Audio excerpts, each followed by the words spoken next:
एक तरफ है शहर का एक नौजवान जो अपनी पुरानी मोटरसाइकिल को लेकर परेशान है। उसने सुना है कि नया पेट्रोल उसका इंजन खा जाएगा। और दूसरी तरफ कहीं दूर एक खेत में खड़ा एक किसान है जिसकी सरसों और सोयाबीन की फसल के दाम चुपचाप गिरते जा रहे हैं। पहली नजर में इन दोनों का आपस में कोई नाता नहीं दिखता, पर सच ये है कि दोनों एक ही कहानी के दो सिरे हैं और वो कहानी है पेट्रोल में मिलाए जा रहे एथेनॉल की। इस पर बात कर रहे हैं भारत सरकार के मुख्य आर्थिक सलाहकार वी अनंत नागेश्वरन और डिपार्टमेंट ऑफ इकोनॉमिक अफेयर्स में सलाहकार आकाश पुजारी। नमस्कार, मैं हूं प्रतीक्षा और आप देख रहे हैं वैचारिकी, वो शो जहां हम दुनिया भर के बेहतरीन जानकारों की अलग अलग मसलों पर राय आप तक लेकर आते हैं। सुनते हैं वी अनंत नागेश्वरन और आकाश पुजारी महीनों से चल रही एथेनॉल की बहस में क्या जोड़ रहे हैं। लौटते हैं अपने पहले किरदार पर, वो नौजवान जो अपनी बाइक को लेकर परेशान है। आजकल सोशल मीडिया पर एक शिकायत तेजी से फैल रही है कि E20 पेट्रोल बाइक और गाड़ी के इंजन को बर्बाद कर देता है और टंकी भी जल्दी खाली करता है। सो अलग ये शिकायत कुछ सही है लेकिन कुछ गलत भी है। समझते हैं कैसे। सबसे पहले बात करते हैं माइलेज की। ये सच है कि एथेनॉल में पेट्रोल के मुकाबले करीब 2/3 ऊर्जा होती है, यानी 1 लीटर E20 से आप थोड़ी कम दूरी तय करेंगे।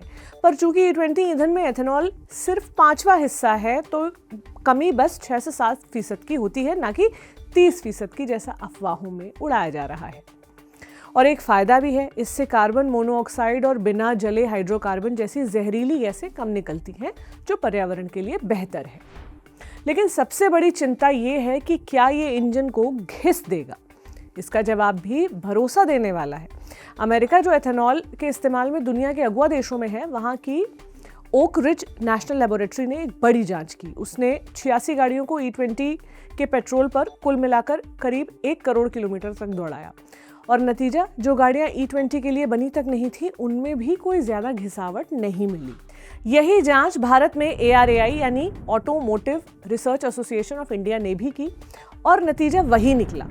यानी हमारे उस नौजवान की इंजन खराब होने की चिंता ज्यादातर बेबुनियाद है। लेकिन ये तब बेबुनियाद नहीं है जब उस नौजवान की बाइक पुरानी हो। भारत में करीब 7 से 8 करोड़ ऐसे दोपहिया वाहन हैं जो बहुत पुराने हैं, जो BS4 के पहले के बने हुए हैं। पुराने वाहन कार्बोरेटर पर चलते हैं। कार्बोरेटर यानी इंजन का वो पुर्जा जो हवा और ईंधन को सही मात्रा में मिलाकर इंजन तक पहुंचाता है, जबकि BS6 जैसे आधुनिक इंजन फ्यूल इंजेक्शन सिस्टम पर चलते हैं। दिक्कत यह है कि ये पुराना कार्बोरेटर सिस्टम इतना समझदार नहीं होता कि एथेनॉल वाले पेट्रोल में मौजूद ज्यादा ऑक्सीजन को भांप सके। फ्यूल इंजन सिस्टम के मुकाबले वो खुद को उस हिसाब से ढाल नहीं पाता। नतीजा ये होता है कि एथेनॉल ब्लेंडेड तेल पर चलाओ तो कार्बोरेटर इंजन अपनी खींची हवा के मुकाबले कम ईंधन खींचता है और ज़रूरत से ज़्यादा गर्म होने लगता है। इतना ही नहीं, पुरानी गाड़ियों में लगी रबड़ की सील जो एथेनॉल को झेलने के लिए बनी ही नहीं थी, वो भी इस ईंधन के छूते ही खराब होने लगती है। अब ये जो सील हैं, इनको बदलवाना तो सस्ता है, पर दिक्कत ये है कि ये काम एक बार में एक ही गाड़ी का हो सकता है। अगर देश की हर वर्कशॉप आज से भी ये काम करना शुरू कर दे, तो भी 7 से 8 करोड़ गाड़ियों को ठीक करने में कई साल लग जाएंगे। तो फिर हल क्या है? दरअसल शुरुआती योजना में इस बात का अंदाजा था, इसलिए उसमें कहा गया कि इन पुरानी गाड़ियों के लिए कम एथेनॉल वाला पेट्रोल भी बाजार में बिकता रहे, पर वो पेट्रोल चुपचाप पंपों से गायब हो गया। इसलिए E20 के साथ साथ E10 भी वापस लाया जाना चाहिए। इससे लोगों की चिंता भी शांत होगी और जब तक पुरानी गाड़ियां ठीक होती रहेंगी, तब तक वो सुरक्षित भी रहेंगी। तो इंजन वाली बहस तो यहाँ खत्म हुई, लेकिन असली और मुश्किल सवाल ये है कि आखिर इस मिश्रण को कितना आगे तक ले जाना चाहिए, क्योंकि E20 से आगे E27 या E30 की तरफ बढ़ना एक बिल्कुल आगे का फैसला है। आगे बढ़े तो मसला हमारी गाड़ियों तक सीमित नहीं रहेगा, बल्कि हमारी थाली का खाना छीनना शुरू कर देगा। कैसे? अब 2 बड़े आयात खर्चे समझ लीजिए जिन्हें भारत घटाना चाहता है। पहला है कच्चा तेल, जिसका बिल करीब 11 से 12 लाख करोड़ रुपए सालाना है। दूसरा है खाने के तेल का बिल, जो इसके आगे काफी छोटा है, करीब 1.6 से 1.75 लाख करोड़ रुपए। E20 वाला एथेनॉल कच्चे तेल के पहाड़ जैसे बिल का सिर्फ 3 से 4% ही घटा पाता है। पर खाने के तेल की कमी को पाटना कहीं ज्यादा आसान है। भारत आज अपनी ज़रूरत का करीब 40% खाने का तेल खुद बनाता है और 2030-31 तक इसे 72% तक ले जाना चाहता है। ये एक ऐसी कमी है जिसे सरकार न सिर्फ पूरी तरह पाट सकती है बल्कि इस पर दी जा रही सब्सिडी भी बचा सकती है। इस कमी को पाटना कहीं ज्यादा कारगर है उस कमी के मुकाबले जिसे बस थोड़ा थोड़ा करके ही पाटा जा सकता है। यही बात हमारे दूसरे किरदार यानी किसान की समस्या पर हमें ले आती है। दरअसल पहले एथेनॉल जहां ज्यादातर गन्ने से बनता था, वहीं अब भारत में करीब इसका आधा हिस्सा मक्के से बन रहा है और अगर सारे अनाज मिला लें तो ये हिस्सा करीब 67% हो जाता है। यही मक्का अब किसानों के खेतों में सोयाबीन, मूंगफली और सरसों से होड़ करने लगा है। इसकी दो वजह हैं। पहली, मक्के से बने एथेनॉल की खरीद जिस तय कीमत पर होती है वो गन्ने के मुकाबले कहीं ज्यादा है।